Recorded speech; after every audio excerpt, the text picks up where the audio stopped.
Assalamualaikum warahmatullahi wabarakatuh.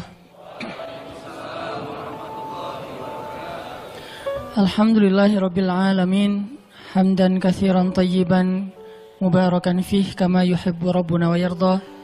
Asyhadu an la ilaha illallah wahdahu la syarikalah. Al-hayyul qayyum la ta'khudhuhu sinatun wa la naum. Wa asyhadu anna Muhammadan 'abduhu wa rasuluhu la nabiyya ba'dah. Alladzi la yantiqu 'anil hawa in huwa illa wahyun yuha. Allahumma salli wa sallim wa barik ala sayyidina wa habibina wa maulana Muhammadin kama dzakarahu adh-dzakiruna al-akhyar wa salli wa sallim wa barik ala sayyidina Muhammadin makhtalafa al-lailu wan nahar wa salli wa sallim wa barik ala sayyidina wa habibina Muhammadin wa ala al-muhajirina wal ansar. Radina billahi rabba wa bi Muhammadin nabiyya wa bil islami dina. Rabbi syrah li sadri wa yassir li amri wahlul 'uqdatan min lisani yafqahu qawli. Teman-teman yang dirahmati Allah Subhanahu wa taala, puji syukur kepada Allah untuk nikmat bisa duduk di dalam rumah Allah Subhanahu wa taala. Kita nongkrong sejenak di tempat terbaik, tongkrongan yang insya Allah akan dihitung oleh Allah Subhanahu wa taala seperti orang yang ribat atau orang yang berjihad. Tongkrongan yang kita lakukan antara satu waktu sholat dengan waktu sholat yang lain.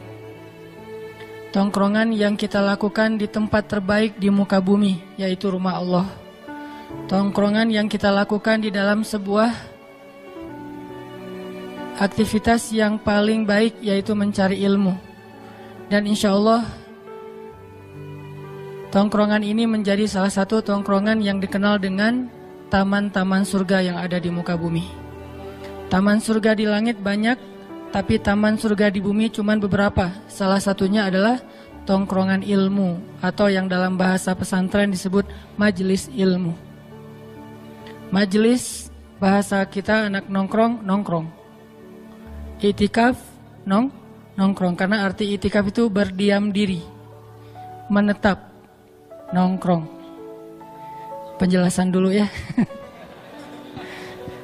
Bisa salah paham.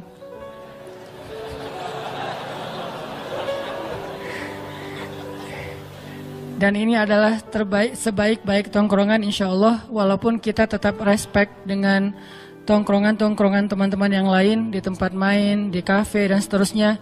Karena kita punya prinsip no judgment, kita nggak berani menjudge orang lain. Walaupun kita melihat secara zahir mungkin yang dia lakukan itu adalah sesuatu yang biasa aja, tapi siapa tahu ada hal yang kita nggak tahu, ternyata dia bernilai pahala di sisi Allah. Kayak misalnya ada orang yang kalau kita lewat selintas, orang lagi nongkrong nih, kita lewat selintas, kedengaran dia lagi ngobrol tentang masalah apa kabar Ronaldo di Juventus misalnya. Jadi cuma ngobrolin masalah bola doang. Apa hukum bicara tentang bola? Mubah kan?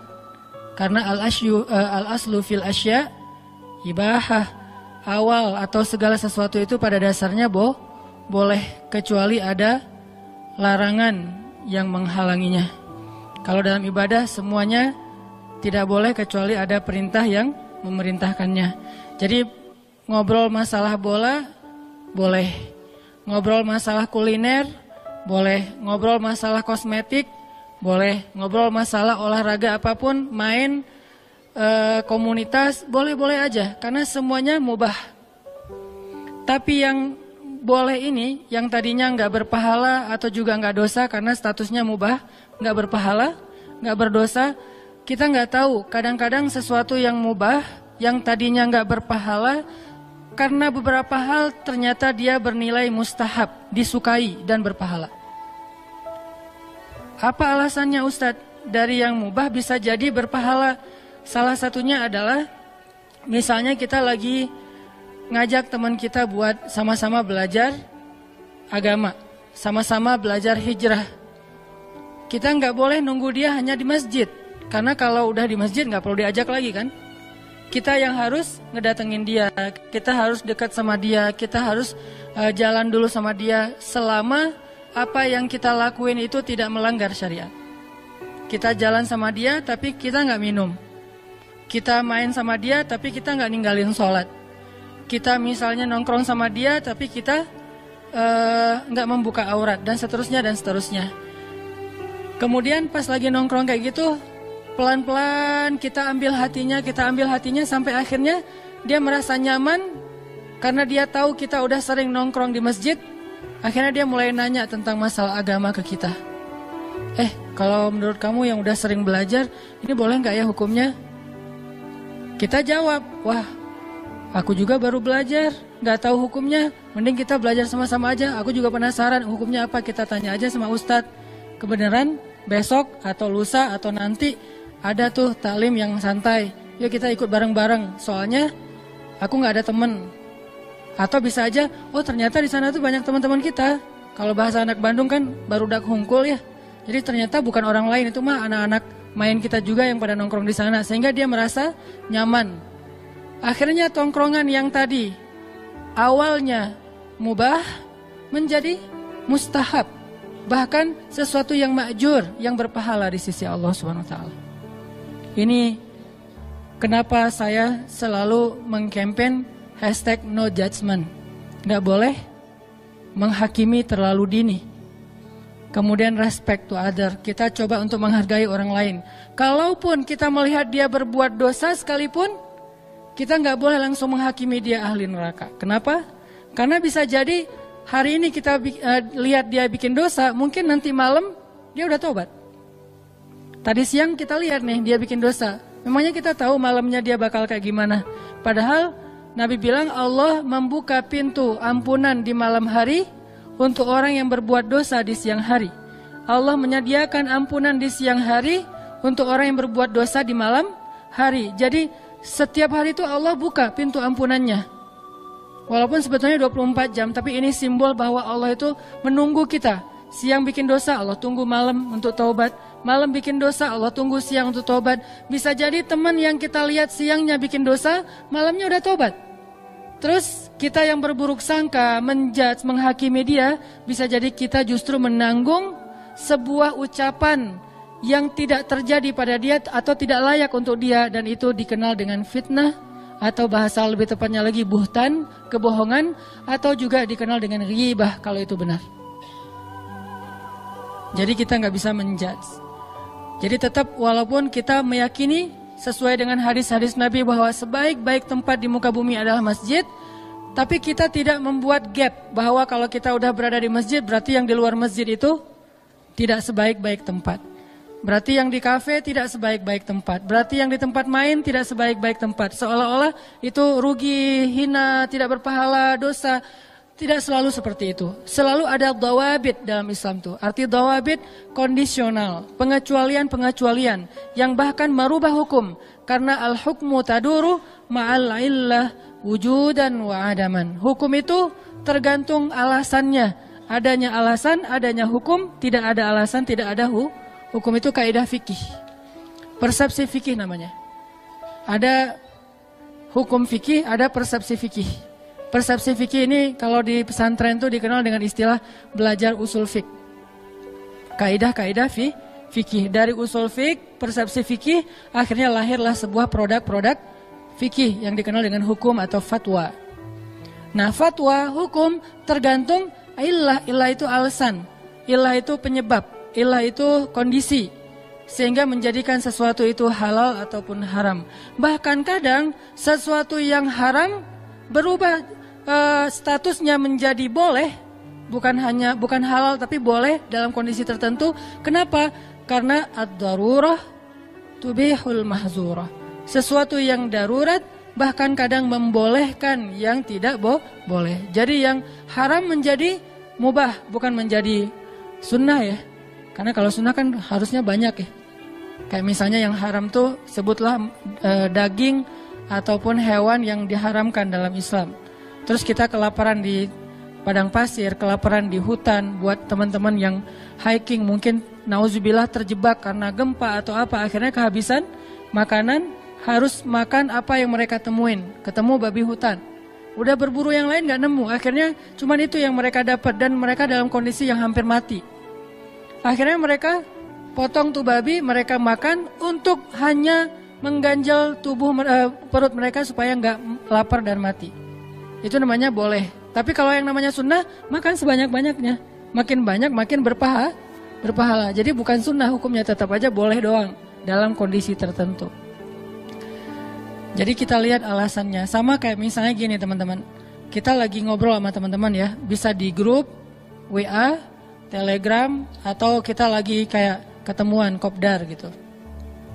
Lagi ngobrol kopdar gitu, tiba-tiba ada salah satu teman kita mulai mancing, atau dia spontan keceplosan ngomongin aib temannya yang lain. Apa istilahnya? Gibah. Dia spontan ngegibah, ngomongin tentang temannya, aib yang ada pada diri temannya, yang kalau dia dengar dia bakalan malu. Itu namanya gibah. Dan terus kan tugas kita adalah unsur akhaka zaliman au mazlum.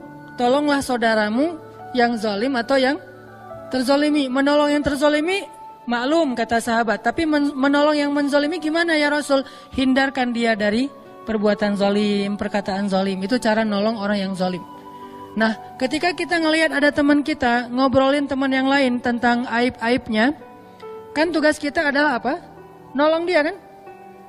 Bukan hanya bahasa, saya lebih coba untuk memakai istilah nolong dia daripada mencegah kemungkaran. Karena mencegah kemungkaran ini ada kondisi tertentu. Kita nolong dia, unsur akhaka, karena saudara kita sendiri.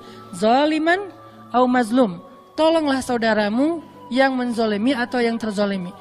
Nah, dia sekarang dalam status ngezolimin, yaitu ngebicarain aib temannya. Terus gimana cara kita nolong? Cegah dia dari bicara aib orang lain kan ya? Cara mencegahnya gimana? Cara mencegahnya banyak. Salah satunya dengan kita sampaikan, oh itu gibah gak boleh. Cuman kadang-kadang ada orang yang ketika di ngomongin kayak gitu, sebetulnya dia udah tahu. Cuman enak aja kan ngomongin aib orang lain tuh kadang-kadang rasanya kayak renyah-renyah gurih gitu kan. Jadi kayak apa, yalah kayak kita makan cemilan apa yang kesukaan kita, ditambahin sambal, ditambahin kerupuk, ditambahin apa, kalau perlu masih kurang tambahin cengek potong gitu biar lebih enak gitu kan. Itu kayak makan mie instan banget, kasih cengek. Itu ngomongin orang lain. Sehingga kayak enak gitu, walaupun kita tahu ini gak sehat loh, tapi makan juga kan. Ini gak bagus loh, apalagi kalau perut kosong makan mie instan, kasih cengek lagi. Kalau perlu tambahin, kayaknya kurang nih pecinnya, tambah 1 sendok lagi gitu kan ya. Kita tahu bahwa pecin itu gak bagus buat kita. Bahwa mie instan ini kalau kebanyakan atau bahkan sedikit aja buat orang-orang tertentu gak bagus. Bahwa ada pengawet gak bagus dan seterusnya. Kenapa kita tetap makan? Karena emang enak. Kadang-kadang kita kayak pura-pura lupa. Lo makan mie instan terakhir kapan? Udah sebulan yang lalu deh. Perasaan baru kemarin gitu ya. Jadi kayak lupa udah sebulan yang lalu. Gitu juga dengan membicarakan aib temennya. Kita tahu itu gak boleh. Kita tahu itu gak bagus. Tapi rasanya tuh kayak gimana gitu. Rasanya kalau tongkrongan kita gak ada obrolan tentang itu, kayak garing gitu. Kayak hambar.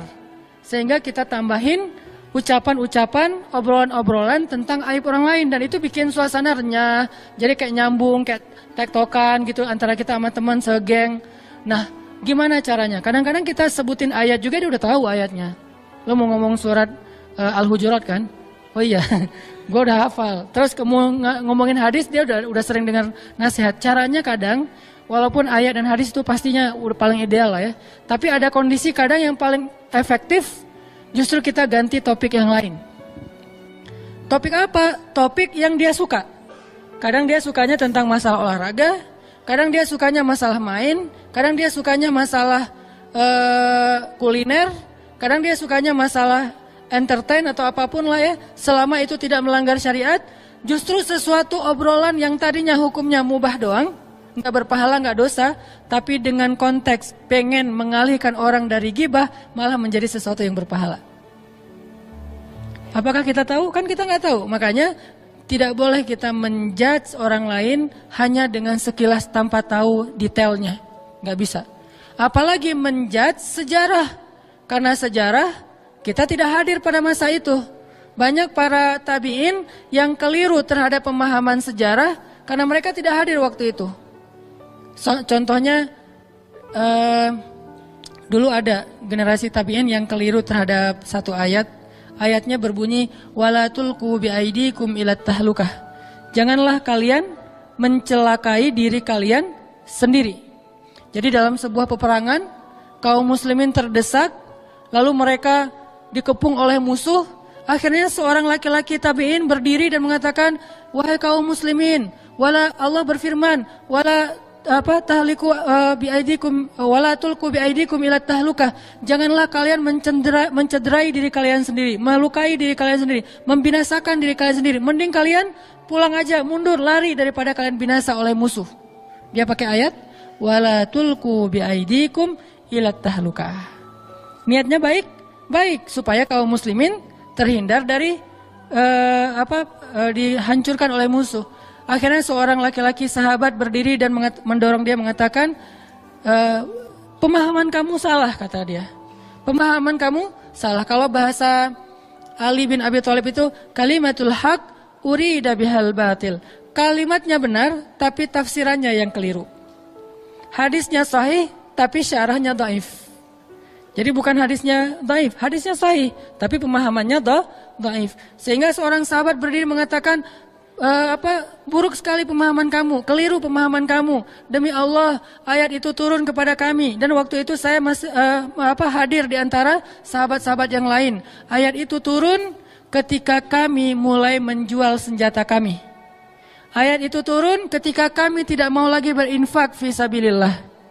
Karena kami menganggap umat Islam sudah banyak. Jadi kalau kami tidak berinfak juga masih banyak yang mau berinfak yang lainnya. Kalau kami jual senjata, yang lain bisa mengangkat senjata. Jadi kami pikir sudah tidak ada lagi kewajiban kami untuk membela agama dan negara. Karena kaum muslimin sudah banyak. Turunlah ayat, wala tulqu biaidikum ilat tahlukah.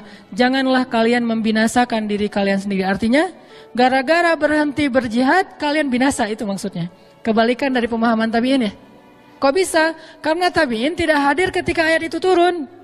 Sahabat hadir ketika ayat itu turun. Nah, inilah pentingnya membaca tafsir, membaca asbabun nuzul, membaca sirah nabawiyah. Kalau perlu teman-teman kalau baca sirah, jangan yang tipis-tipis.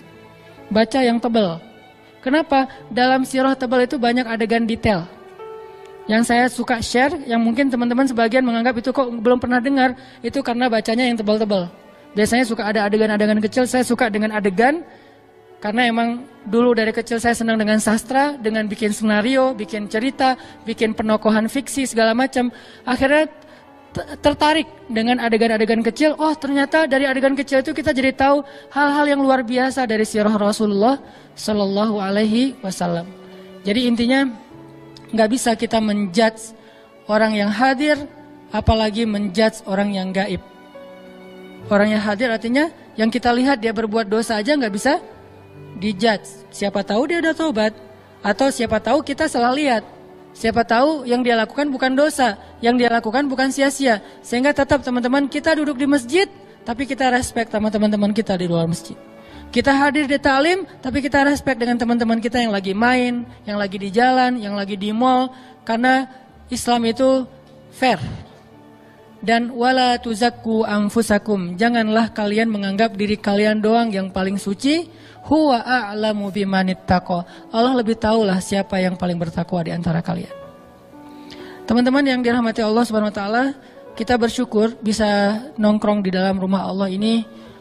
Mudah-mudahan seperti yang saya sampaikan di pekan yang lalu, kita betah dengan tongkrongan ini dan kita jadiin ini salah satu lifestyle kita.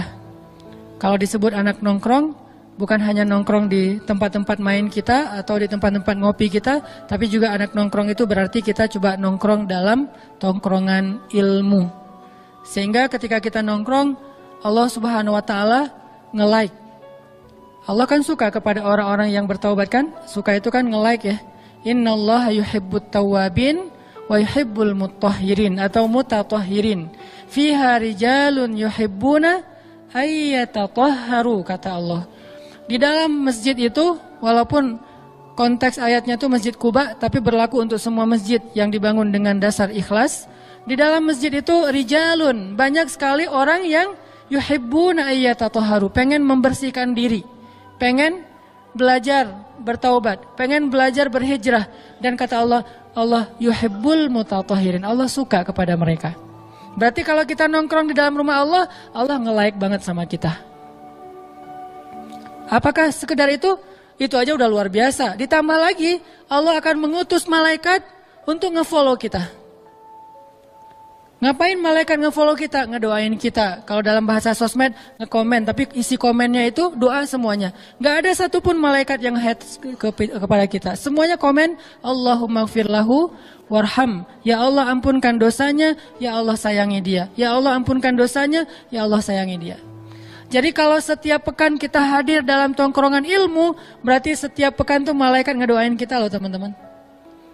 Dan insya Allah sekarang kalau kita ikhlas karena Allah duduk di sini nih, dari sejak tadi teman-teman masuk ke dalam masjid, bahkan keluar dari rumah, sampai nanti kembali ke rumah, malaikat tuh nge-follow teman-teman sambil ngedoain. Nge-follow itu artinya ngikutin terus. Kemana teman-teman melangkah diikutin sama malaikat, selama teman-teman tidak melakukan dosa dan sampai ke rumah.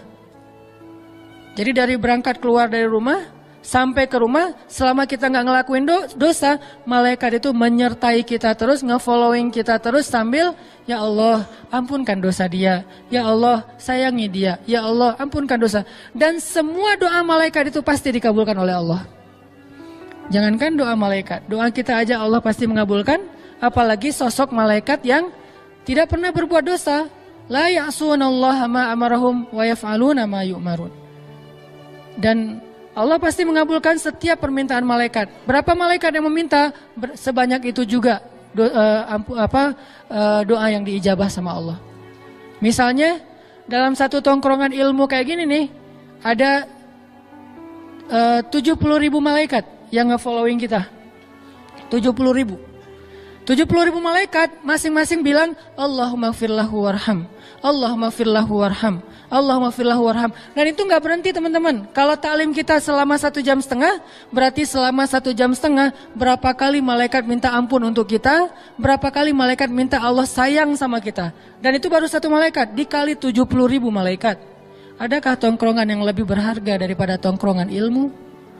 Sehingga kita merasa beruntung, walaupun tadi tetap respect sama yang lain, tapi ini tetap yang terbaik ya.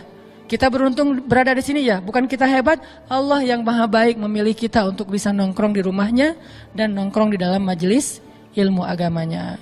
Insyaallah nanti kita lanjutkan setelah sholat isya. Bismillahirrahmanirrahim. Teman-teman yang dirahmati Allah Subhanahu wa taala, kita lanjutkan. Pada malam ini kita ingin membahas tentang masalah sendiri.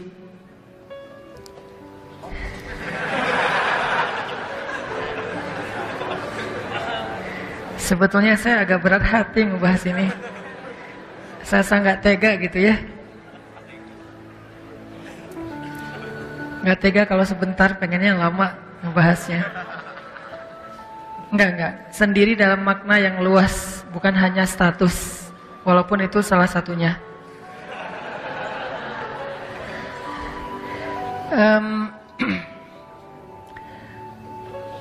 Kadang kita pernah ngerasa kayak berat ketika kita lagi sendiri, yang biasanya heboh bareng dengan geng, bareng dengan teman-teman, tiba-tiba karena satu dan lain hal, akhirnya teman-teman menjauh dari kita. Mungkin kita salah ngomong, mungkin kita salah sikap, mungkin kita terbawa emosi, mungkin kita gak suka dengan komen teman kita di grup. Akhirnya kita kayak menjauh atau dijauhin sama geng kita, sama teman kita. Mulailah merasakan kesendirian.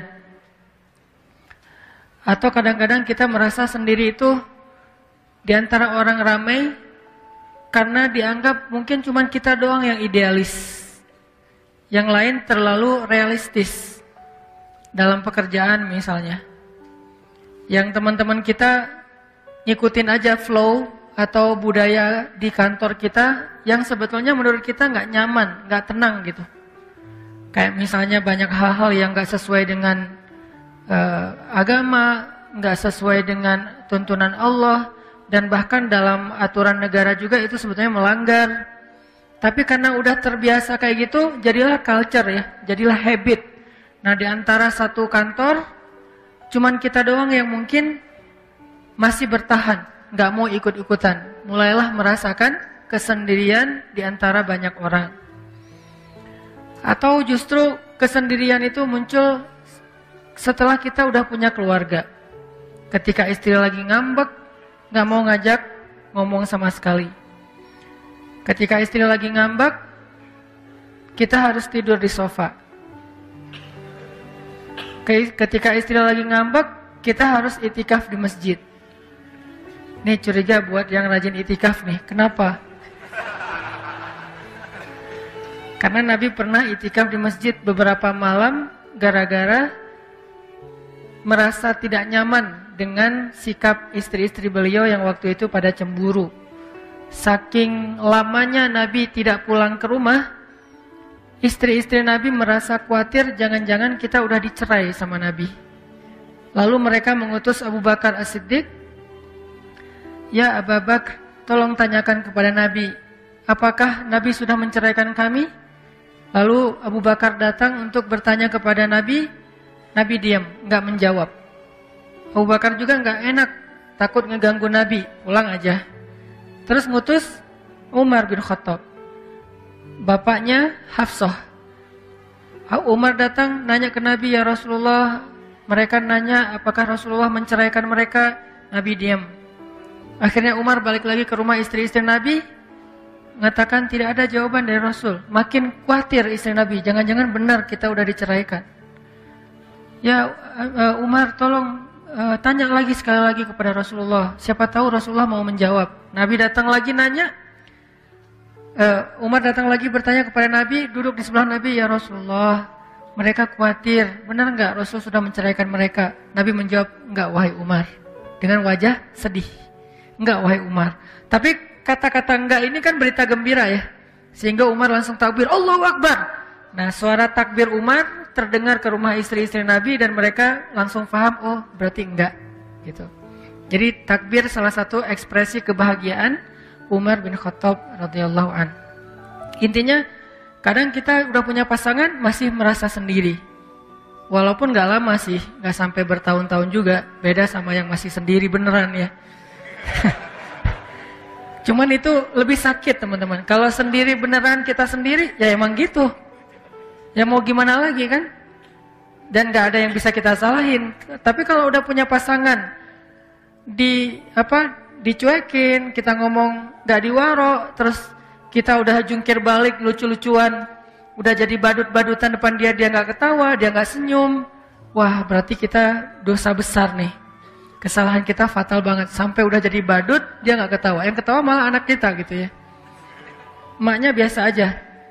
Dan itu yang emang gak enak sih, di dalam satu rumah bareng tapi gak ngomong.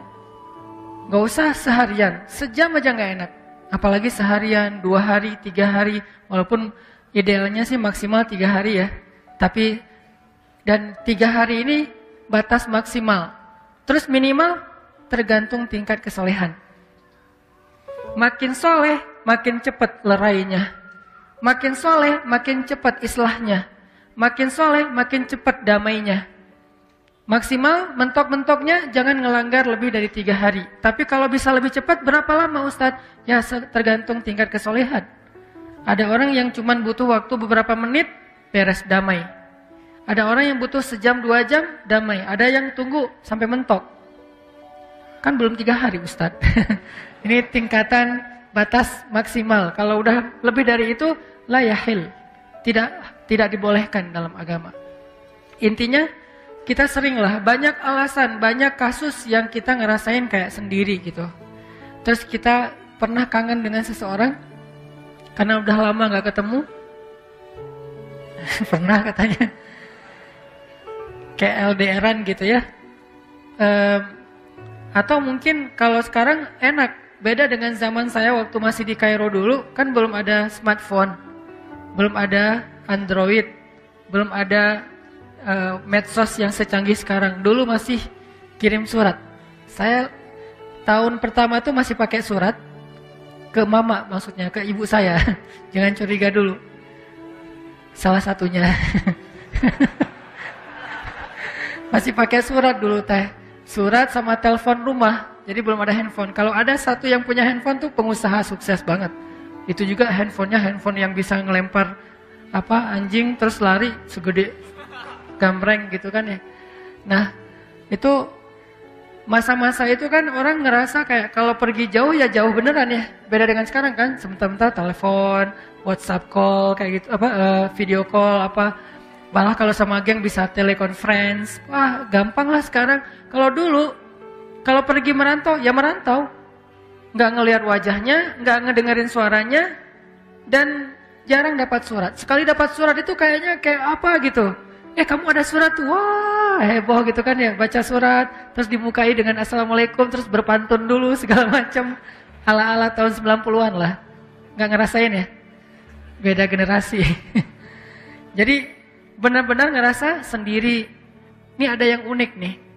Rasulullah SAW pernah merasakan sendiri, pernah merasakan kangen, bukan dengan manusia, kangennya kepada malaikat. Coba lihat tingkat keimanannya. Kangennya kepada Jibril alaihissalam. Karena udah 12 hari gak ketemu Jibril. Karena kan biasanya Nabi setiap hari ketemu Jibril kan, setiap hari ketemu, kadang-kadang ngebahas tentang satu ayat, kadang-kadang dapat ayat baru. Karena Jibril itulah yang mengajarkan Al-Quran kepada Rasulullah. Allamahu syadidul quwa. Al-Quran itu diajarkan oleh syadidul quwa, malaikat yang perkasa, malaikat yang gagah, malaikat yang kuat, yaitu Jibril alaihissalam. Dzu mirratin fastawa, yang wibawa, yang karismatik, malaikat yang keren banget. Nah, biasanya setiap hari Jibril ketemu sama Rasulullah. Nah, ini udah 12 hari dalam satu riwayat yang lain bilang 15 hari, sebutlah 2 minggu lah ya. Udah 2 minggu gak ketemu dengan Jibril, sehingga Nabi sedih. Kemana ya Jibril gak turun-turun dari bumi, beliau ngelihat ke langit. Mana ya Jibril kok gak turun-turun, sedih, kangen. Mana ya Jibril, setiap hari, aduh hari ini belum ketemu Jibril, besok belum ketemu Jibril, udah lama gak pernah ketemu sama Jibril. Jibril juga di langit kangen sama Nabi, tapi gak bisa turun. Aduh gimana ya, kangen sama Muhammad, kangen sama Muhammad. Jibril kangen banget sama Rasul, Rasul kangen sama Jibril, jadi kangen-kangenan. Siapa antara Nabi dengan malaikat, saking solehnya. Kalau kita pernah gak kangen dengan ulama, kangen dengan seorang guru, kangen dengan seorang ustadz, kangen dengan orang yang menghijrahkan kita. Ini adalah salah satu rasa rindu yang insya Allah berpahala di sisi Allah. Yang pastinya kita kangen kepada Rasulullah SAW. Nah, Nabi kangennya dengan Jibril. Kenapa nggak turun wahyu? Ini salah satu skenario Allah untuk ngasih Nabi banyak kebaikan, banyak hikmah. Yang jelas nggak turun wahyu aja sekitar 2 minggu. Sampai-sampai bukan cuma Nabi merasa kesepian, merasa kayak kangen gitu sama Jibril, ngerasa kayak nelangsa gitu, ngerasa kayak gimana nih gitu. Ditambah lagi Nabi dibully sama orang-orang kafir Quraisy. Nabi dibully di medsosnya orang-orang kafir Quraisy. Mereka pada pakai hashtag Muhammad ditinggalkan oleh setannya. Sampai gitu ngomongnya. Bukan ditinggalkan oleh Jibrilnya, tapi ditinggalkan oleh setannya. Mereka menganggap Jibril seperti setan. Siapa yang ngomong kayak gitu? Yang ngomong kayak gitu tuh istrinya Abu Lahab. Istrinya Abu Lahab ini haters banget lah buat Nabi dari dulu juga. Sama dengan suaminya, ini berdua pasangan kayak kompak banget gitu. Istiqomah lagi sampai akhir hayat. Benci sama Nabi. Apapun yang Nabi bikin jelek di mata mereka. Dicari-cari kesalahan Nabi. Ketika Nabi lagi kemana, teman-teman cuma imajinasikan ya, gimana terganggunya Nabi sama 2 orang ini. Terganggu banget teman-teman. Jadi belum subuh, 2 orang ini udah di depan pintu rumah Nabi nungguin. Begitu Nabi keluar dari rumah, diikutin. Diikutinnya bukan mau ngelindungin kayak Abu Bakar, kayak Umar, kayak yang lain-lain kan ngelindungin Nabi ya. Kalau ini bukan, pengen ngerecokin Nabi. Kalau Nabi baru ngomong, gak usah percaya, dia tukang sihir, udah pergi aja, gitu coba. Dan orang percaya sama Abu Lahab karena dianggap Abu Lahab ini pamannya Rasul sendiri. Pamannya aja ngomong kayak gitu, jadi gak usah percaya. Jadi kemana Nabi pergi, Abu Lahab ngekor gitu. Terus Nabi berdiri, dia berdiri. Nabi duduk, dia duduk. Nungguin terus. Ini nggak elegan banget cara mengganggunya. Kalau Abu Jahal masih agak-agak elegan walaupun sama-sama kufur ya. Kalau ini nggak elegan sama sekali, ditungguin. Subuh-subuh udah di depan rumah Nabi. Nggak tahu mungkin itikaf juga di situ kali dia semalaman. Nggak kemana-mana. Jadi sangat terganggu Rasul sama Abu Lahab and soulmate-nya itu Ummu Jamil, istrinya Abu Lahab. Sampai-sampai Nabi pernah mau bikin acara kayak tabligh akbar kalau bahasa kita ya, crowd gitu kan, berdiri di atas bukit Sofa. Kemudian Nabi memanggil penduduk Mekah, ya ahla Makkah, ya ma'syara Quraisy, halummu ilayya. Wahai penduduk Mekah, wahai orang-orang pemuka Quraisy, berkumpullah ke saya, ke sini kata Nabi. Nabi kalau ngomong tuh lembut, suara lembut beliau terdengar jarak sekian dan sekian. Jadi orang yang jauh mendengar suara beliau seperti orang di sebelah beliau. Ini mukjizat suara Nabi. Kalau mukjizat suara Daud bikin orang terkesima, makhluk terkesima. Kalau mukjizat suara Nabi bikin orang mukni, langsung kayak ngeklik gitu dengan suara beliau. Ketika Nabi khutbah Haji Wada kan itu jumlah yang jamaah yang hadir kan ratusan ribu ya, Haji Wada. Pas Haji Wada Nabi khutbah terakhir itu yang dengar sepadang Arafah, dan Nabi nggak pakai mic loh. Kebayang nggak sejarah waktu itu? Nabi berdiri di tengah padang Arafah, terus orangnya ada ratusan ribu, Nabi khutbah nggak pakai mic. Terus gimana yang di belakang? Nggak gitu kan? Ternyata orang yang paling ujung mendengar suara Nabi sejelas orang yang ada tepat di depan Nabi. Padahal nggak pakai mic. Ini mukjizat dari suara Rasulullah SAW. Makanya Nabi ngomongnya santun, pelan. Kalaupun beliau berteriak porsi yang pas, proporsional. Ya ahla Makkah kata Nabi. Ya ma'syara Quraisy. Yang beda justru khatib. Khatib ketika bawa ayat hadis ini berubah nadanya. Ya ahla Makkah. Jadi berubah lagi kan ya. Nabi nggak gitu teriaknya. Nabi kalau teriak nggak sampai terlihat langit-langit mulut beliau. Ketika beliau mengangkat dagunya nggak sampai terlihat leher beliau terlalu lebar. Sangat ideal. Jadi nggak sampai kehilangan izzah, kehormatan beliau itu nggak kehilang gara-gara beliau teriak. Kalau kita kan kadang-kadang kalau teriak sampai wajahnya merah gitu kan ya. Kalau Nabi nggak sampai wajahnya merah. Ya ahla Makkah, ya ma'syara Quraisy, halummu ilayya. Wahai penduduk Mekah, wahai orang-orang pemuka Quraisy, kesini berkumpullah di dekat saya. Pada datang semuanya karena sayang sama Muhammad. Buat mereka sosok Rasulullah Muhammad itu adalah kesayangan penduduk Mekah. Muhammad sebelum beliau Islam adalah pemuda sebelum beliau dapat wahyu maksudnya adalah pemuda kesayangan penduduk Mekah. Sehingga ketika beliau memanggil mereka semuanya pada datang. Nabi mengatakan, ya ahla Makkah, ya ma'syara Quraisy, kalau saya bilang di balik bukit ini ada pasukan yang mau menyerang kota Makkah, kalian percaya nggak sama saya? Kata mereka, kami tidak pernah mendengar dusta darimu Muhammad. Kami percaya engkau al-amin. Percaya kan teman-teman? Percaya. Semuanya udah bilang percaya. Setelah mereka declare percaya, baru Nabi bilang, ya ma'syara Quraisy, ya ahla Makkah, kenapa kalian menyembah sesuatu yang tidak bisa memberi kalian manfaat, tidak bisa juga memberi kalian mudarat? Kenapa kalian menyembah sesuatu yang tidak bisa berbicara, tidak bisa melihat, tidak mendengar? Sedangkan kalian mengabaikan Allah. Wahai penduduk Mekah, aku ingin menyampaikan kepada kalian kebenaran. Bersaksilah, tiada ilah yang patut disembah selain Allah, dan aku adalah utusan Allah. Mereka mulai kaget. Kaget apa? Belum pernah mereka mendengar berita ini dari orang-orang sebelumnya. Karena jarak antara mereka dengan zamannya Ismail udah jauh. Jadi udah gak ada lagi orang yang ngomong tentang kebenaran tauhid pada masa itu. Jadi kayak heran gitu, ini ucapan apa ya? Di satu sisi benar, di sisi lain tapi kok gak pernah dengar ya? Nah gitu tuh, agak bingung kan? Benar tapi gak pernah dengar. Jadi kayak polemik antara logika mereka yang benar tapi culture-nya Loh kok yang lain gak ngomong gini, kok cuma Muhammad doang ngomong gini. Jadi kayak mereka kediem gitu.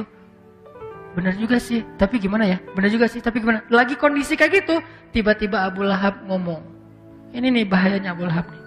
Dia langsung mengatakan, Tabban, celaka kamu Muhammad, dasar kamu. Dari kecil udah saya didik kamu, kenapa kamu mengecewakan saya? Celaka kamu Muhammad, celaka kamu Muhammad. Gara-gara ini kamu kumpulkan kami, dan seterusnya. Dia habis-habisan sampai wajahnya merah, sampai dia kayak punya tim buzzer gitu kan. Jadi tim buzzernya juga ikut ngomong belakang dia, jadi ya viral aja di antara yang lain-lain. Mulai datang desas-desus ke satu orang, ke orang lain, ke satu pemuka kaum, ke yang lainnya. Akhirnya pada bubar aja gara-gara Abu Lahab. Nabi cuman ngelihat ke bawah aja, kayak sedih gitu. Nabi nggak membalas dengan ucapan yang sama seperti Abu Lahab. Allah yang membalas. Tabbat yada abi lahabi wa tabba. Bukan Nabi yang ngomong, Allah. Dan Allah lebih berhak untuk bicara itu. Allah berhak untuk mengatakan tabban untuk hambanya, karena Allah maha tahu isi hati hambanya. Jadi kalau Nabi enggak, Allah yang ngomong gitu. Dan karena ini ayat, Nabi harus ngomong kan? Harus baca. Nabi pun membacakan ayat itu dengan nada yang beliau sedih sampai turun ayat itu untuk Abu Lahab. Sedih banget. Karena beliau berharap Abu Lahab dapat hidayah. Tapi turun ayat tabban, berarti udah gak akan dapat hidayah. Celaka sudah. Dibaca oleh Nabi ayat ini, Abu Lahab makin menggila. Kata orang-orang, kalau Abu Lahab itu pintar, harusnya Abu Lahab pura-pura beriman. Karena apa? Kalau Abu Lahab mengaku beriman, berarti ayat itu keliru. Katanya dikutuk, katanya celaka, katanya tertutup hatinya. Kok beriman? Berarti Muhammad bohong dong. Kalau Abu Lahab pintar. Tapi itulah, Allah sudah menutup hatinya, pikirannya, summum bukmun umyun, sehingga dia tidak bisa berstrategi. Udah aja dia pergi marah-marah sendiri, gak jelas. Nah ini artinya, udahlah Nabi, udah 2 minggu gak ketemu Jibril, gak dapat wahyu. Nabi kayak sedih gitu, sepi gitu, gak ada Jibril dalam hari-harinya. Nabi sedih, tiba-tiba datang Ummu Jamil ngeledekin. Datang orang-orang kafir Quraisy ngeledekin. Muhammad sekarang rasain tuh, ditinggalin sendiri. Makanya jangan sok suci apa segala macam. Mulailah Nabi merasa sedih. Merasa sendiri. Lalu turun ayat. Ketika waktu itu Jibril meletakkan jidatnya di atas Ka'bah. Turun Jibril setelah 2 minggu. Meletakkan jidatnya di atas Ka'bah. Sebagian ulama mengatakan itu salah satu ayat yang Jibril mendatangkannya dalam wujud asli. Sebagian ulama bilang gitu. Karena sedikit sekali ada ayat Al-Quran yang Jibril membawanya sebagai wujud asli. Ini salah satu ayat yang Jibril membawanya dengan wujud asli. Jibril langsung turun, meletakkan dagunya di atas Ka'bah seperti orang yang meletakkan jidatnya di atas Ka'bah seperti orang yang sujud. Lalu dan yang ngelihat Jibril itu kan cuma Rasulullah ya. Dari kejauhan Rasulullah ngelihat, itu seperti sayap Jibril yang pernah aku lihat di wahyu pertama. Itu Jibril beneran lagi sujud di atas Ka'bah. Dari kejauhan benderangnya cahaya Jibril terlihat oleh Rasulullah SAW. Rasulullah langsung nyamperin. Kemudian ketika Rasulullah sampai di depan Ka'bah, Jibril melihat ke arah Rasulullah dengan tersenyum. Jibril melihat ke Rasulullah dengan tersenyum. Jadi kayak mereka lagi kangen banget ketemu gitu. Tapi dalam makna yang positif ya. Lagi kangen banget ketemu, kayak kita lagi kangen banget dengan guru kita, kangen banget dengan orang soleh, kangen banget dengan ulama, tiba-tiba ketemu tuh gimana rasanya tuh? Kayak mau cium tangan, mau peluk, mau dapat berkah, mau didoain, mau dinasehatin, pokoknya duduk aja dengerin sebanyak mungkin. Kan ada ulama yang auranya tuh emang aura orang ahli zikir ya. Sehingga kalau kita ketemu tuh kayak hilang semua nafsu kita gitu. Tiba-tiba jadi orang kayak gak punya nafsu, udah gak berminat dengan dosa sama sekali. Tiba-tiba jadi kayak malaikat. Pernah gak ngerasain kayak gitu? Ketemu seorang ulama yang auranya tuh kayak aura zikir banget. Cahaya wajahnya bukan karena dia putih. Bisa jadi dia gak terlalu putih tapi emang punya aura. Terus pakai sesuatu jadi udah gak ingat dosa sama sekali. Atau jadi malu, banyak dosa soalnya. Ini kebayang gak gimana ketemu Jibril? Aura orang soleh aja bisa bikin kita tenang, apalagi aura malaikat. Nabi senang banget, jadi wajar Nabi kangen Jibril tuh wajar banget. Emang Jibril keren banget, jadi pasti kangen. Pas sudah ketemu Jibril tersenyum ke arah Rasulullah, Rasulullah tersenyum ke arah Jibril. Kemudian Rasulullah bertanya, Jibril kemana aja, kata Rasul. Kalau bahasa kita, Jibril kemana aja, kangen tahu, kata Rasul. Seolah-olah gitu kan ya, saya kangen kepada kamu Jibril, kemana aja. Sebagian riwayat mengatakan adegan ini terjadi di dalam surat Maryam ketika Allah berfirman, Jibril menjawab. Jadi jawaban Jibril itu adalah wahyu dari Allah. Jawabannya apa? Wa ma natanazzalu illa bi amri rabbik. Muhammad, saya juga kangen. Tapi kami malaikat tidak turun kecuali sesuai perintah Allah. Jadi artinya Jibril kangen sama Nabi, kangen banget. Nabi kangen sama Jibril, kangen. Dua-duanya saling kangen. Yang satu kangen yang di langit kangen yang di bumi. Tapi nggak bisa ketemu, kenapa? Wa ma natanazzalu illa bi amri rabbik. Karena tidak diperintahkan oleh Allah untuk ketemu. Akhirnya Jibril membacakan ayat Bismillahirrahmanirrahim. Nabi langsung dengerin. Karena wa idza quri'al Qur'an fastami'u lahu wa ansitu. Terus Nabi dengerin Bismillahirrahmanirrahim. Wadduha wal laili idza saja ma wadda'aka rabbuka wa ma qala. Ini intinya nih. Ma wadda'aka rabbuka wa ma qala. Ayat sebelum dan sesudahnya menjelaskan ayat ini. Jadi inti dari surat Ad-Duha itu adalah ayat ketiga. Ma wadda'aka rabbuka wa ma qala. Nanti ayat setelahnya menjelaskan apa maksud dari ayat ketiga. Tuhanmu, Rabbmu tidak pernah meninggalkanmu Muhammad dan tidak juga benci sama kamu. Ini ayat hiburan banget buat Nabi. Tadi Nabi udah merasa sendiri, Nabi udah merasa sedih, Nabi udah merasa kangen, Nabi udah merasa kayak gimana ya, ragu nih apakah saya masih dianggap Nabi atau tidak. Tiba-tiba Allah turunkan ayat seolah-olah Allah, kalau dalam bahasa kita kayak tabayun. Kayak kita misalnya di grup kok sepi ya, begitu saya nyamber, komen, saya replay, semuanya pada diam. Tadinya seolah-olah tadi di grup WA tuh rame. Kok tiba-tiba sekarang pas saya ikut ngomong pada diam. Terus diamnya lama lagi 2 minggu. Jangan-jangan mereka bikin grup. Akhirnya mereka chat di sebelah, bukan di grup ini. Kan jangan-jangannya jadi banyak ya. Zunun, banyak prasangka, sedih gitu. Mau kita japri satu-satu gengsi. Tapi mau ngeliatin grup kok sepi aja. Sedih, tiba-tiba ada yang ngejapri. Enggak kok kita nggak bikin grup yang baru, gimana rasanya tuh? Enggak kok kita nggak ada masalah dengan kamu. Maaf ya kemarin tuh karena lagi pada sibuk jadi pada sendiri-sendiri aja. Maaf. Pada minta maaf kan kita happy ya. Ada kejelasan keadaan hubungan kita tuh jadi jelas gitu. Begitulah perasaan Rasul, pasti lebih dari itu. Ketika Allah, Nabi mulai meragukan, gimana ya saya dengan Allah? Jangan-jangan saya punya salah nih sampai Allah marah. Jangan-jangan saya nggak layak lagi ketemu Jibril karena hanya orang yang mulia yang boleh ketemu Jibril. Sedangkan saya sekarang nggak ketemu Jibril.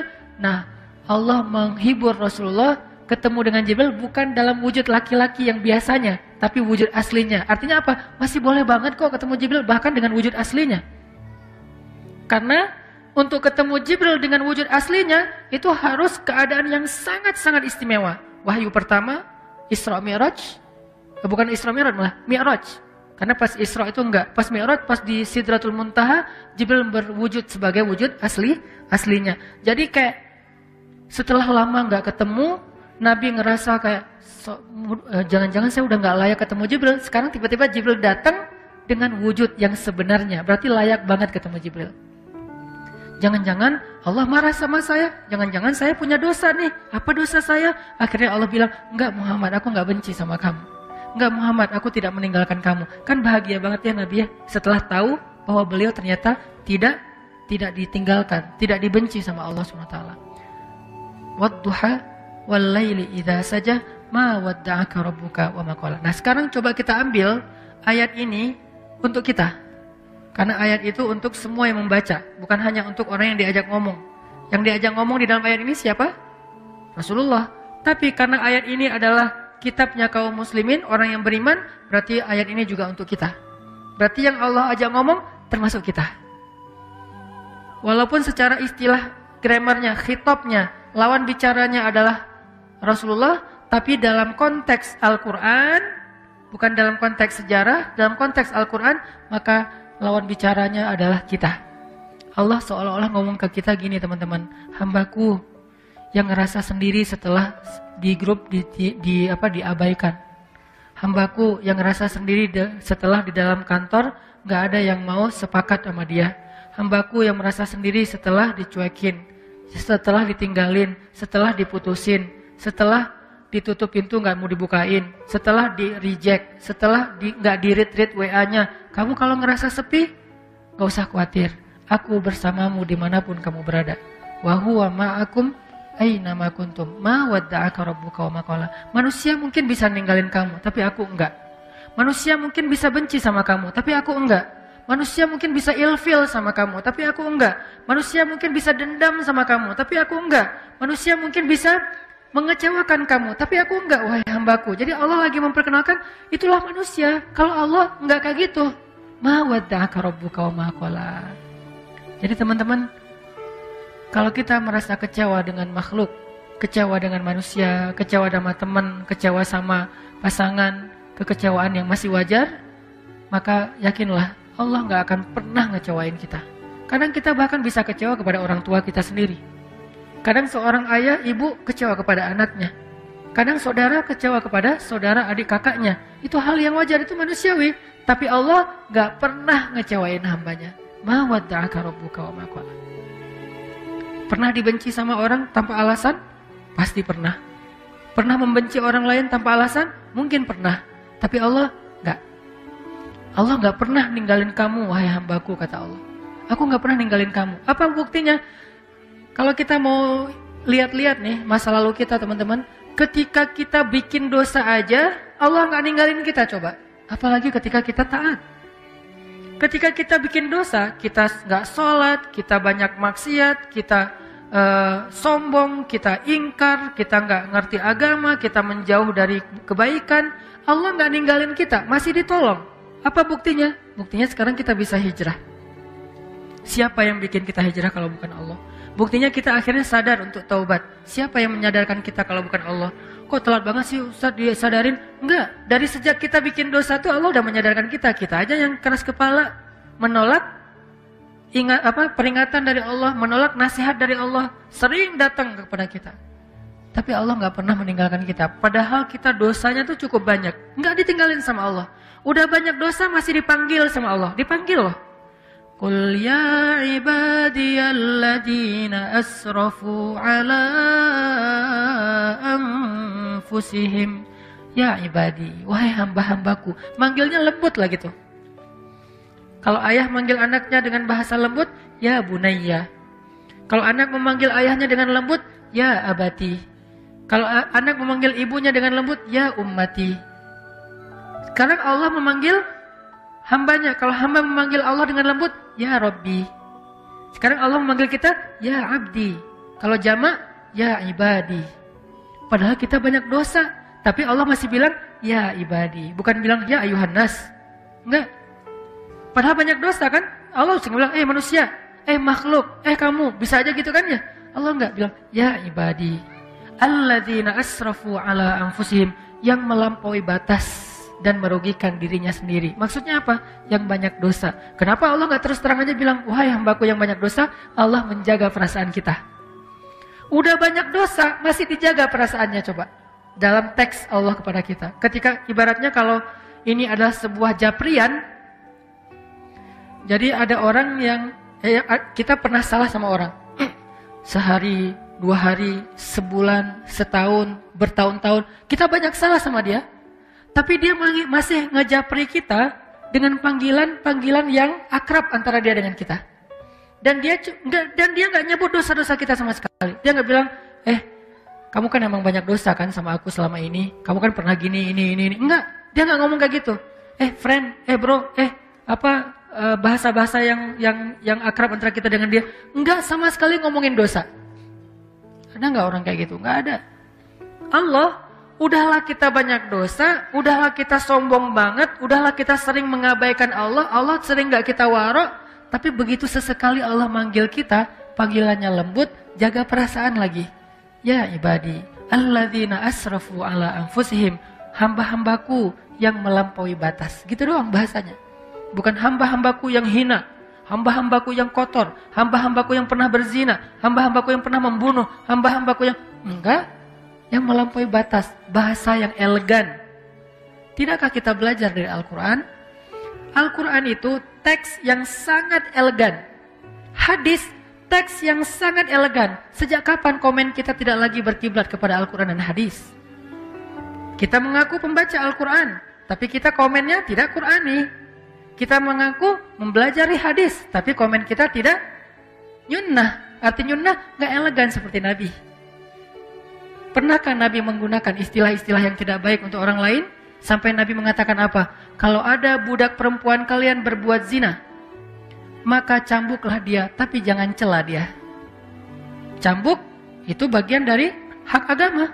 Nggak boleh diabaikan, itu hak agama. Bagian dari keadilan hukum. Cambuklah dia, tapi jangan cela dia. Lalu kalau dia berzina lagi 2 kali, maka cambuklah dia, tapi jangan cela dia. Kalau dia berzina lagi sampai 3 kali, maka juallah dia walau dengan harga seutas tali, murah. Tapi jangan cela dia. Coba. Tetap nggak boleh mencela. Terus apakah kita merasa lebih layak daripada Rasulullah untuk mencela orang lain? Hanya gara-gara berbeda partai? Hanya gara-gara berbeda pandangan politik? Hanya gara-gara beda mazhab dalam fikih? Hanya gara-gara beda geng? Di mana Al-Quran dan Sunnah? Di mana Al-Quran dengan teks elegannya? Di mana Sunnah dengan teks elegannya? Kita mengaku Al-Quran dan Sunnah. Bahkan kita mengaku sebagai ahlinya. Ahlinya apa? Ahlus Sunnah. Yang paling berpegang dengan Sunnah. Di mana elegannya? Bukankah Nabi itu terkenal dengan tabligh? Apa arti tabligh? Kemampuan berkomunikasi yang paling baik. Sehingga ketika Nabi bicara, semua orang ngerasa nyaman dengan ucapan Nabi. Soal diterima atau ditolak itu masalah egonya. Tapi nyaman pasti. Nyaman dengan mendengar ucapan Nabi. Sehingga Allah mengajarkan kita. Bahkan kepada orang yang udah ngecewain Allah, Allah masih bilang, ya ibadi. Sampai ketika Nabi Musa mau ketemu Jibril, Allah tahu banget Musa. Karena Musa orangnya, karena beliau adalah orang yang gagah, karena beliau adalah orang yang terbiasa bicara belak-belakan, beda dengan Harun. Musa dan Harun ini 2 karakter yang berbeda. Harun diplomatis. Kalau Musa, dia apa adanya karakternya. Karena Allah tahu kayak gitu, akhirnya Allah bilang, وَقُولَا لَهُ قَوْلًا لَيِّنًا. Nanti kalau ketemu Firaun, jangan lupa ya, ngomongnya pelan-pelan aja. Ya Allah. Layyin, yang lembut, yang santun, jangan marah-marah. Ketemu siapa? Firaun. Apakah kita lebih rendah dari Firaun? Sehingga kita layak untuk dimarahi atau kita memarahi orang lain? Apakah teman kita hanya beda masalah sepele, dia lebih jelek dari Firaun? Enggak. Kalau ke Firaun aja dibilang, Qula lahu qawlan layyinan. Lalu siapa yang kita ajak bicara? Sejak kapan istri kita boleh kita sebut dengan ucapan yang buruk? Sejak kapan suami kita boleh kita sebut dengan ucapan yang buruk? Sejak kapan ulama kita boleh kita panggil dengan ucapan yang buruk? Bahkan menyebut kata si saja tidak pantas untuk ulama atau orang yang berdakwah. Apakah dia lebih rendah daripada Firaun? Hanya gara-gara beda mazhab dan persepsi tentang masalah agama? Tidak. Jadi Allah kepada orang yang marah, kepada orang yang mengecewakan Allah aja, Allah bilang, ibadi alladzina asrafu ala anfusihim. Terus gimana itu dengan Abu Lahab? Hanya Allah yang tahu siapa yang layak digituin. Nabi aja nggak tahu. Nabi ketika turun ayat baru dibacain. Nggak Nabi duluan kan yang memanggil, dia Abu Jahal. Enggak, Allah yang nyuruh. Dia Abu Lahab, Allah yang nyuruh, tabban. Tapi kalau yang lain, Nabi enggak. Bahkan orang munafik aja dirahasiain namanya sama Nabi, coba. Yang tahu nama-nama orang munafik siapa? Huzaifah ibn Yaman. Sahibus sirri Rasulillah. Dialah yang menjaga rahasia Nabi, Huzaifah ibn Yaman. Nabi nggak ngasih tahu nama-nama orang munafik terus diposting, dirilis di media sosial biar semua orang tahu nih munafik ya, ini munafik, ini munafik. Enggak, kenapa? Karena Nabi tidak mau mencela orang lain. Cukup Huzaifah aja yang tahu. Kenapa? Biar nanti kalau ada apa-apa Huzaifah bisa mengambil sikap. Sampai Umar aja nanya ke Huzaifah, ya Huzaifah, kan Nabi ngasih tahu kepada kamu siapa daftar orang munafik. Kira-kira boleh nggak saya tanya satu hal? Apa Umar? Saya termasuk nggak di antara mereka? Umar aja khawatir. Saya termasuk nggak saya di antara orang munafik? Huzaifah tersenyum. Karena Huzaifah respect banget sama Umar dan pastinya Umar bukan orang munafik. Huzaifah nanya, karena itu bukan rahasia kan? Enggak, wahai Umar, kamu nggak termasuk munafik lah. Alhamdulillah ya Allah. Gitu, dan itu bukan basa-basi teman-teman, bukan pencitraan. Kalau kita berada di posisi Umar nggak akan nanya kan? Kepedean banget kan kita, kegeeran. Masa sih gua munafik? Kayaknya nggak banget deh. Gitu kan ya? Umar, sekelas Umar bin Khattab, orang nomor 2 di sisi Rasulullah setelah Abu Bakar, itu masih ragu, saya munafik nggak ya? Huzaifah, saya termasuk nggak? Kata Huzaifah, enggak wahai Umar, kamu nggak termasuk lah. Kata Umar, kalau gitu di antara pejabat saya ada nggak? Nah, kata Huzaifah, ada sih. Yang mana? Rahasia. Nabi suruh saya menjaga rahasia, saya nggak akan ngebocorin. Ya udah deh, kalau gitu ntar saya juga tahu lah. Gimana caranya? Kalau ada pejabat Umar yang meninggal, Umar nggak akan datang mensolati dia kalau nggak ngelihat Huzaifah datang mensolati dia. Kalau Huzaifah nggak mensolati, oh berarti dia tuh emang munafik. Jadi caranya nunggu Huzaifah ibn Yaman. Sampai Huzaifah wafat baru nggak bisa lagi kedeteksi mana orang munafik. Sehingga di zaman sekarang tiba-tiba kita mengklaim orang lain munafik. Tapi kalau kita mengatakan itu sifat nifak, ya munafik sama nifak beda teman-teman. Munafik itu orangnya, nifak itu sifatnya. Jadi tanda-tanda kemunafikan. Tapi orangnya belum tentu disebut munafik. Tanda-tanda artinya jangan sampai kita mirip dengan tanda-tanda itu. Gitu. Makanya Allah bilang, ya ibadi alladzina asrafu ala anfusihim la taqnatu min rahmatillah. Jangan berputus asa dari rahmat aku, kata Allah. Kepada siapa? Pendosa yang ngerasa, aduh kayaknya dosa saya udah kebanyakan nih, gak akan diampuni. Kata Allah, kenapa kamu berpikir kayak gitu sama aku? Kamu hambaku, walaupun kamu banyak dosa, aku tidak akan pernah mempersulit kamu untuk dapat ampunan. Jangan putus asa, minta ampun lagi. Ya Allah, dosa saya tuh sebanyak langit dan bumi. La ubali, kata Allah, aku gak peduli berapa banyak dosa kamu. Coba sebaik apa Allah. Ya Allah, dulu kan saya sering nge-reject engkau. Engkau panggil saya sehari 5 kali, saya reject. Kalau dipanggil sama atasan, saya datang. Dipanggil sama pacar, bukan datang lagi, lari. Kalau engkau yang panggil, saya abaikan ya Allah. Gak apa-apa, kata Allah. Coba, kurang pemaaf apa? Sehari 5 kali Allah manggil kita, teman-teman. Ngajak ketemuan. Gimana bahasa Allah ngajak ketemuan? Hayya 'alas shalah.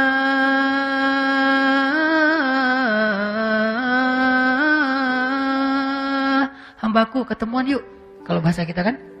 Bahasa resminya apa? Mari kita sholat. Sholat itu artinya apa? Ketemu Allah kan? Kalau kalian seolah-olah kalian melihat Allah, kalau tidak melihat kalian yakinlah Allah melihat. Ketemuan gitu. Allah ngajak ketemuan. Bahasanya kalau diterjemahin selama ini resmi. Saya lebih senang menerjemahkan bahasa daily kita lah. Arti hayya 'alas shalah dalam keseharian kita, yuk ketemuan yuk. Allah ngajak kita ketemuan.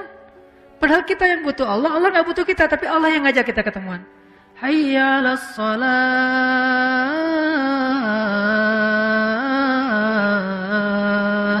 Yuk ketemuan yuk. Allah panggil. Lembut lagi panggilannya. Kecuali muazinnya lagi ngambek. Tapi paling lembut tuh muazin habis diputusin ya. Itu lembut banget. Baru diputusin azan. Hayya 'alal falah. Azan paling baper tuh habis diputusin. Allah manggil kita. Terus apa yang buat kita berat langkah? Menunda-nunda panggilan Allah. Allah ngajak ketemuan kita kayak gak datang gitu, kayak berat banget. Apa? Takut kita yang harus bayarin. Allah bilang, hayya 'alal falah. Tenang aja, aku yang bayarin. Kalau bahasa kita. Falah itu apa? Untung, kamu gak bakalan rugi. Tenang aja. Gak, kamu kok yang bayarin, aku yang traktir, aku yang kasih kerjaan, aku. Ntar kalau misalnya kamu ninggalin sesuatu terus rugi, aku ganti kok. Jadi Allah ngejanjiin kita gak bakalan rugi dengan ketemuan sama Allah. Kan gitu kan ya? Hambaku ketemuan yuk. Aduh ya Allah, ada kerjaan. Gak apa-apa, nanti aku bujuk atasan kamu supaya gak marah, kata Allah. Aduh ya Allah, ini lagi banyak pembeli nih. Gak apa-apa, nanti berapa? Aku ganti. Duh ya Allah, di situ mah mahal, biar saya yang bayar. Duh ya Allah. Apapun alasan kita karena kita takut rugi, Allah bilang, gak apa-apa, ketemuan aja. Hayya 'alal falah, kamu pasti untung. Alasannya apa lagi coba? Allah ngajak ketemuan, Allah ngejamin kita gak bakalan rugi. Jadi kalau bahasa kita, hambaku ketemuan yuk. Gak usah khawatir, aku yang bayarin. Oh ada kerjaan, ntar aku gantiin. Oh ada pelanggan, ntar aku tambahin rezeki kamu. Terus apa alasan kita gak datang? 5 kali sehari Allah panggil. Padahal dibuka dan ditutup dengan kata-kata Allahu Akbar. Allah yang paling agung. Tapi manggil kita. Harusnya kan kita yang begging ke Allah ya. Allah ketemuan dong please. Harusnya kan kita kan ya. Harusnya kita bilang Allah hayya 'alas shalah. Yuk sini ketemuan sama saya. Kan harusnya gitu kan. Kita ke Allah. Ya Rabbi. Enggak. Allah yang manggilin kita. Ini agak-agak unik nih. Yang butuh siapa? Yang ngajak siapa? Kan gitu. Padahal Allah gak butuh kita. Ghaniyun 'anil alamin. Allah gak butuh sama sekali. Kita kufur serentak semuanya. Itu gak ngurangin kebesaran Allah. Walaupun setetes air di ujung jarum yang dicelupkan ke laut. Gak berkurang. Gara-gara kita kufur. Nih biar Allahnya bete nih. Kita kufur aja sekalian. Enggak, biasa aja. Kalau kita kufur kan Allah rugi. Siapa bilang? Oh ya udah, biar Allah tambah mulia, kita taat aja. Enggak, ketaatan kita enggak bikin Allah lebih mulia. Enggak bikin Allah kekuasaannya bertambah. Karena kita enggak ngaruh buat Allah. Mau taat, mau kufur, enggak ngaruh buat Allah. Sama sekali enggak ngaruh. Terus ngapain Allah manggil kita? Murni karena sayang. Bukan karena butuh. Ibu kita baik-baik ke kita, wajar. Karena sayang plus berharap suatu saat kita jadi anak yang berbakti, anak yang ngedoain orang tua, anak yang nanti akan menjaga orang tua, kan gitu kan? Sayang plus ada harapan. Tapi kalau Allah sayang doang, nggak pakai ada harapan-harapan apapun. Cuman kasihan aja sama kita, sayang aja sama kita. Nggak mau kita rugi, nggak mau kita celaka, nggak mau kita hina. Allah sayang gitu doang sama kita. Hayya 'alas shalah, udah dipanggil kita reject. Ya Allah, Allah kan sering manggil saya tapi saya reject. Gak apa-apa kata Allah. Ya Allah, saya pernah selingkuh loh. Nyelingkuhin Allah, maksud nyelingkuhin Allah, menduakan Allah, mentigakan Allah, mengempatkan Allah. Selingkuh kan? Gimana perasaan kita kalau diselingkuhin? Mau gak manggil-manggil? Ketemuan yuk. Tapi kan aku pernah nyelingkuhin kamu. Oh ya? Wah. Bisa. Kalau ketahuan selingkuh gimana? Gak akan dimaafin lagi seumur hidup. Sampai bukan cuma di dunia akhirat. Kalau selingkuh, Allah kita selingkuhin tuh sering. Allah yang kasih nikmat, terima kasihnya ke makhluk. Allah yang ngasih nikmat, kita persembahannya ke makhluk. Allah yang ngasih nikmat, kita sujudkan jidat kita ke makhluk. Allah yang ngasih nikmat, kita ngaku Tuhannya bukan dia. Bukankah ini bagian dari kita menduakan, mentigakan dalam konsep Islam? Dalam konsep Islam, kita memperlakukan Allah kayak gitu. Apakah Allah marah? Enggak. Kecuali kita wafat dalam keadaan kayak gitu baru enggak diampuni. Tapi kalau belum wafat, apapun dosa kita, jangan putus asa hambaku. Minta ampun kata Allah. Minta ampun ke sini. Innallaha yaghfiruz dzunuba jami'a. Allah mengampuni semua dosa. Enggak ada yang enggak. Ya Allah, dosa saya tuh langit dan bumi, aku tidak peduli. La ubali, aku nggak peduli. Ya Allah, saya pernah gini, la ubali. Ya Allah, saya pernah gitu, la ubali. Saya nggak peduli, nggak peduli. Yang penting kamu minta ampun, ya. Berapa kali bilang astagfirullah? Cuma sekali, cukup. Sekali doang, mengampuni semua dosa-dosa kita di masa lalu yang bertahun-tahun lamanya. Kurang apa? Baiknya Allah Subhanahu Wa Taala. Itu maksud dalam berbuat dosa aja, Allah nggak ninggalin kita. Apalagi ketika kita taat. Terus kalau berbuat dosa aja Allah masih sayang sama kita, gimana kalau kita taat kira-kira? Maka apa yang membuat kita khawatir untuk taat sama Allah? Apa yang membuat kita khawatir untuk memilih pilihan Allah? Apa yang membuat kita khawatir untuk sujud kepada Allah? Apa yang membuat kita khawatir untuk melangkahkan kaki ke rumah Allah? Apa yang membuat kita khawatir untuk menyebut nama Allah? Apa yang membuat kita khawatir untuk berdoa kepada Allah? Apa yang membuat kita khawatir untuk tetap istiqomah di jalan Allah? Apa? Takut ditinggalin sama Allah. Dulu dosa aja gak ditinggalin, apalagi sekarang berpahala. Dulu maksiat aja Allah gak ninggalin, apalagi sekarang taat. Terus apa masalah kita? Bukti Allah gak ninggalin kita, sampai sekarang kita masih hidup. Sampai sekarang kita masih sehat. Sampai sekarang kita masih punya keluarga. Sampai sekarang kita dikasih hidayah lagi tuh. Berarti, ma wadda'aka rabbuka wa ma qala. Rabbmu gak pernah ninggalin kamu, hambaku.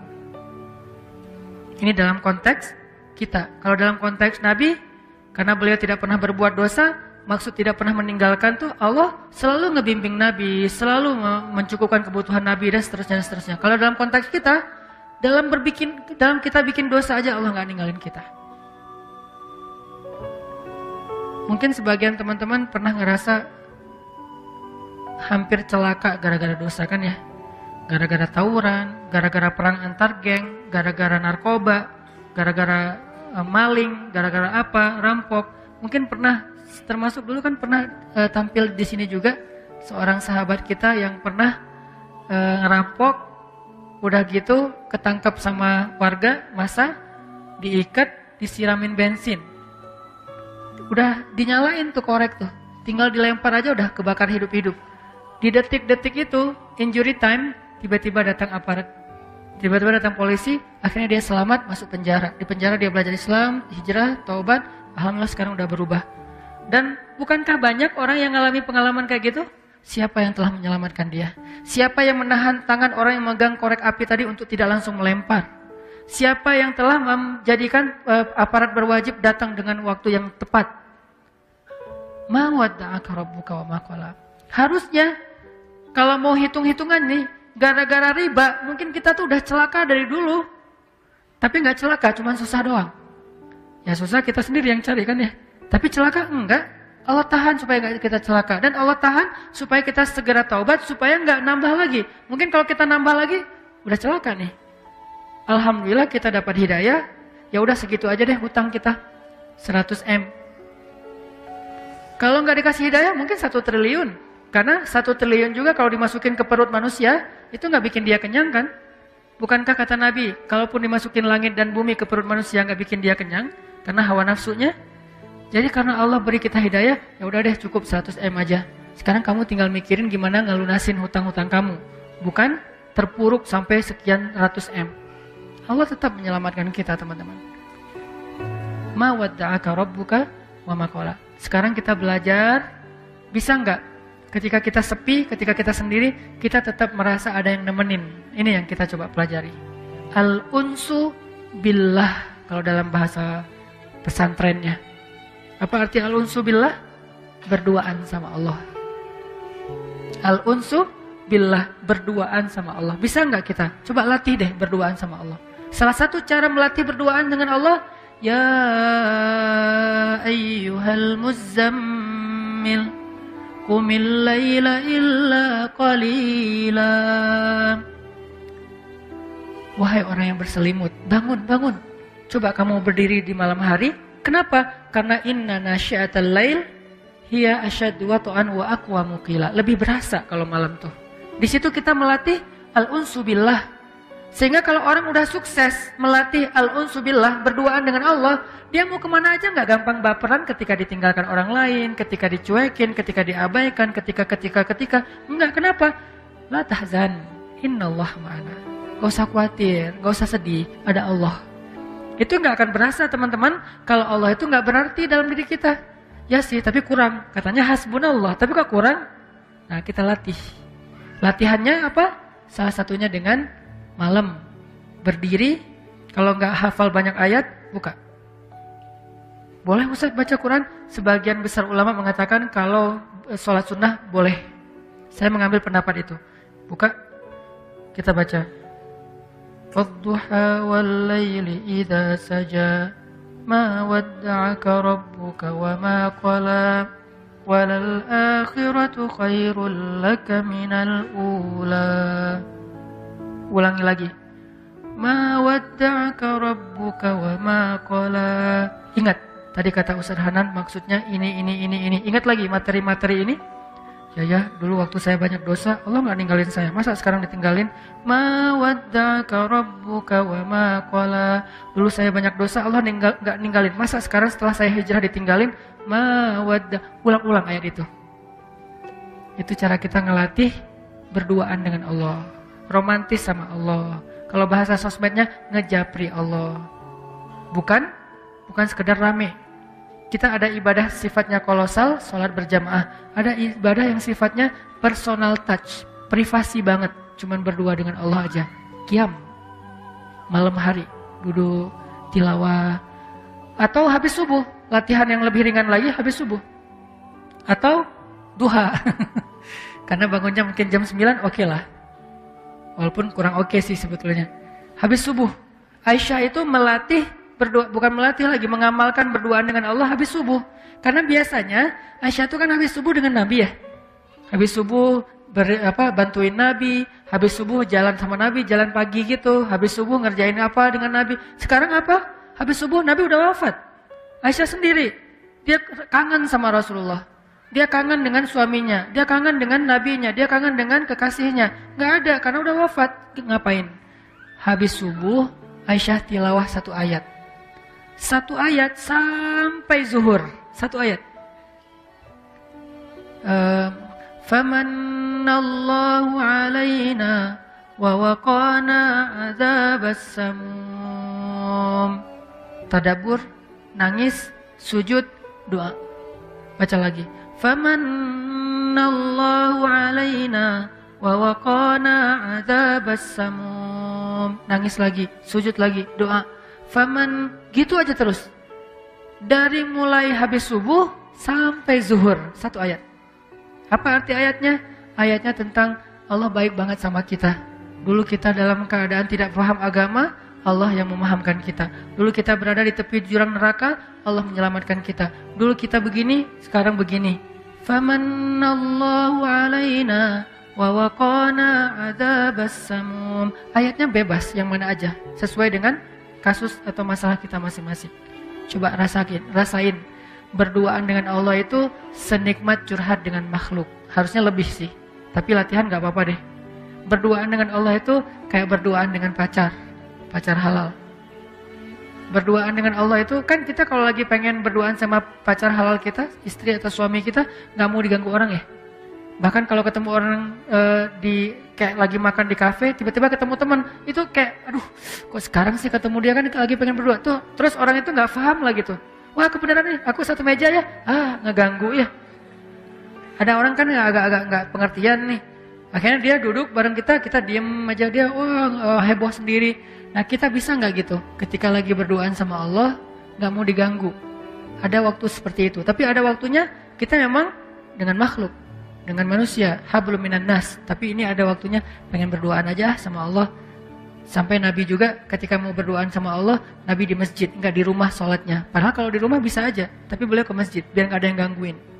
Ini teman-teman, ma wadda'aka rabbuka wa ma qala. Insyaallah pada kesempatan yang akan datang kita lanjutkan kalimat yang lain dari surat Al-Duha. Mudah-mudahan satu demi satu ayat yang kita pahami ini bisa jadi fast charging iman kita. Kan fast charging itu nggak butuh panjang-panjang ya. 1 ayat langsung ngecas. Nah, ini namanya fast charging. Coba nanti diulang ayat ma wadda'aka rabbuka wa ma qala. Mudah-mudahan itu bisa bikin kita la tahzan, gak usah khawatir. Innallaha ma'ana. Allah bersama kita. Itu aja yang bisa saya sampaikan. Semoga Allah Subhanahu wa taala memberi kita taufik setelah hidayah. Artinya setelah kita faham, kita bisa mengamalkan. Dan semoga Allah Subhanahu wa taala menambahkan untuk kita kebaikan setiap bertambah ilmu, dan kebaikan itu menjadi bermanfaat buat orang-orang di sekitar kita.